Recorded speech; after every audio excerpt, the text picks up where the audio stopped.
Welcome guys, তো মেরা ছোটা mini blog. তো আজকে আমরা ঘুরতে গিয়েছি রথে। তো আমি আর আমার সাথে আমার দাদা ভাই গিয়েছে। তো দেখতে পাচ্ছ অনেকটা রৌদ্র। তো আমাদের ত্রিপুরা তো অনেকটা গরম আছে, তো এই গরমের ভিতরে আমরা ঘুরতে গেছি রথের ভিতরে। তো আমার সাথে আমার দাদা ভাই আছে আর আমি দুজনে ঘুরছি। তো কী করবো, রথটা দেখার জন্য অনেক দিন পরে এসেছি। আমি 3 বছর ধরে রথটা দেখছি না, তো এর জন্য এসেছি। তো দেখতে পাচ্ছ অনেক ভিড় জমেছে এদিকে মেলাটা।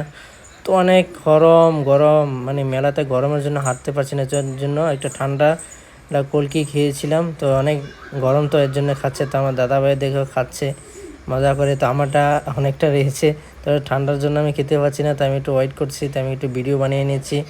তো ভিডিও বানানোর পরে আমি খাবো। তো দেখতে পারছো আঙ্কেলটা কীভাবে ও বানায়, কলকিটা কীভাবে বানায়। তো ওরা আইস কাটে, তো বোধহয় এরকম একটা গ্লাসের ভিতরে নেই।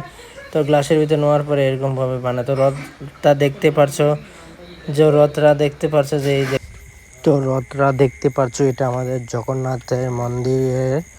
যে আমরা ওটা দেখার জন্য ঘুরতে গেছি। তো জগন্নাথ কি বলছে, আমাদের ঠাকুর। তো জগন্নাথ ঠাকুরকে আমরা দেখতে গিয়েছিলাম। তো আমরা রথে গিয়েছিলাম আমি আমার দাদা ভাই। তো এটা আমি অনেক দিন ধরে মিস করছি যাওয়ার জন্য। তো আমার 3 বছর হয়ে গেছে আমি এদিকে ঘুরতে যাই না। তো অনেক দিন ধরে মিস করছি আমি। তো আজকে আমি ফাইনালি গিয়েছি। তো আর দেখতে পারছো অনেকটা ভিড় আছে, তো গরমটা অনেক লাগছে। তো সবাই মিলে অনেকটা ঘুরি দেখছি। আমার দাদা ভাই আছে, আমি আছি, আমি তো সবাই মিলে দেখছি। তো দেখতে পারছো অনেকটা ভিড়, দেখতেই পারছো। তো খুবই ভালো লাগছে আমার এই ভিড়টা থেকে ঘুরতে। তবে কী বলবো, জগন্নাথ ঠাকুরের যে পূজাটা আছে না, যে রথটা আছে না, দেখার জন্য আসার জন্য অনেকটা ওয়েট করতে হয়, যে একটা বছর পরে এটা আসে না। তো এই জিনিসটা মিস করি অনেকটা পরে আমি আসি। তো আমার দাদাভাইকে দেখতে পারছো, তো ওই যে প্রসাদগুলো যে ঢিলে মেরে ফেলছে না, তো এটা নেওয়ার জন্য। তো আমি বলছি চলো সামনে আগিয়ে যাই, তো আগে গেলে এটা পাবো, তো এর জন্য যাচ্ছে ও।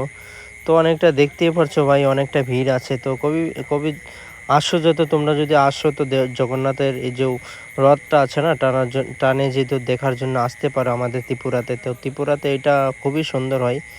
তো দেখতে পাচ্ছ অনেক, তারপরে রথটা শেষ হওয়ার পরে আমরা চলে যাওয়ার জন্য যাচ্ছি। তো অনেকটা গরম ছিল, অনেকটা গরম। তো গরমের ভিতর আমরা রথটা দেখেছি, বাট খুব ভালো লেগেছে। তো আমি আমার দাদা ভাই আমি চলে যাচ্ছি। তো একটা তো আমার মিনি ব্লগটা কীরকম হয়েছে তোমরা কমেন্টে বলো, যে আমাদের জগন্নাথে মন্দিরে ব্লগটা বানিয়েছি কীরকম হয়েছে। তো এটা জগন্নাথ মন্দিরটা আমাদের মেলাঘরে আছে। তো তোমরা বন্ধুরা আসলে এসো ত্রিপুরাতে মেলাঘর দেখে। তো আমার ভিডিওটা কেমন হয়েছে কমেন্টে বলে তো তোমরা সবাই।